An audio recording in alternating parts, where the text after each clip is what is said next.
بسم اللہ الرحمن الرحیم۔ السلام علیکم دوستو پچھلے کچھ وقت میں پاکستان کے معاشی حالات اتنے بگڑے کہ پاکستان ڈیفالٹ ہونے کے قریب پہنچ گیا۔ حکومت پاکستان کی طرف سے ایک IMF نامی ادارے کو دن رات مدد کے لیے پکارا گیا۔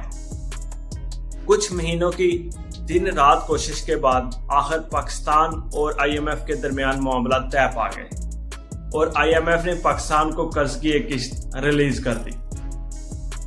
قسط ریلیز ہونے کے ساتھ ہی پاکستان کی اسٹاک ایکسچینج مارکیٹ میں بہتری دیکھی گئی اور روپے کی قدر میں اضافہ ہوا اور پاکستان ڈیفالٹ ہونے کے بیانات جو دن رات سننے میں آتے تھے ذرا مدھم پڑ گئے۔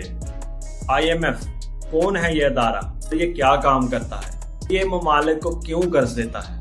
IMF اور امریکہ کا آپس میں کیا تعلق ہے اور کیوں IMF کا اتنا پریشر تھا پاکستان کے اوپر کہ سی پیک کی معلومات اس کے ساتھ شیئر کی جائے؟ آج کی ویڈیو میں اسی پہ بات کریں۔ IMF یعنی انٹرنیشنل مانیٹری فنڈز کا قیام 1944 میں عمل میں آیا۔ IMF کے قیام کو سمجھنے کے لیے پہلے آپ کو گریٹ ڈپریشن کو سمجھنا پڑے گا۔ یہ گریٹ ڈپریشن ہی تھا جس کی وجہ سے IMF کا قیام عمل میں آیا۔ یہ گریٹ ڈپریشن کیا ہے؟ یہ بات شروع ہوتی ہے 1929 میں جب امریکہ کی اسٹاک مارکیٹ کریش کر گئی۔ اس کے اثرات پوری دنیا پر پڑے اور پوری دنیا کی بڑی بڑی مارکیٹ کریش ہونا شروع ہو گئی۔ یہ اتنی کریش ہوئی کہ شاید ہی کبھی دنیا کا بڑے پیمانے پر اتنا بڑا نقصان ہوا ہو۔ دنیا کے 44 ملک مل کر بیٹھے اور طے پایا کہ ہمیں ایک ایسے ادارے کی ضرورت ہے جو فیوچر میں ایسے ہونے والے معاملات سے ہمیں بچا کر رکھے، اور اسی کے ساتھ ہی IMF انٹرنیشنل مانیٹری فنڈ اور ایک ادارے جسے ہم ورلڈ بینک کے نام سے جانتے ہیں کا قیام عمل میں آیا۔ IMF انٹرنیشنل مانیٹری فنڈز کا مین کام یہ تھا دنیا کے کرنسی ریٹ کو مانیٹر کیا جائے، ممالک کی ایک دوسرے کے ساتھ تجارت کو آسان بنایا جائے، ممالک کی پائیدار ترقی اور روزگار بڑھے اور معاشی صورتحال کو بہتر کرنے کے لیے نئے نئے طریقے متعارف کروائے جائیں۔ IMF کے رکن ممالک کی تعداد تقریباً 190 ہے اور IMF ان کے ساتھ مل کر ہی کام کرتا ہے۔ IMF ایسے ہی کسی ملک کو قرض نہیں دے دیتا۔ اس کا مینلی گول یہ ہے کہ کسی بھی ملک کی کرنسی ڈیفالٹ نہ کرے۔ لون دینے سے پہلے یہ اس ملک کی صورتحال کو اچھے سے اسٹڈی کرتا ہے اور اس ملک سے ڈیمانڈ کرتا ہے کہ فلاں چینجز کی جائیں تاکہ چند سالوں بعد آپ دوبارہ قرض کے حصول کے لیے لائن میں نہ کھڑے ہوں۔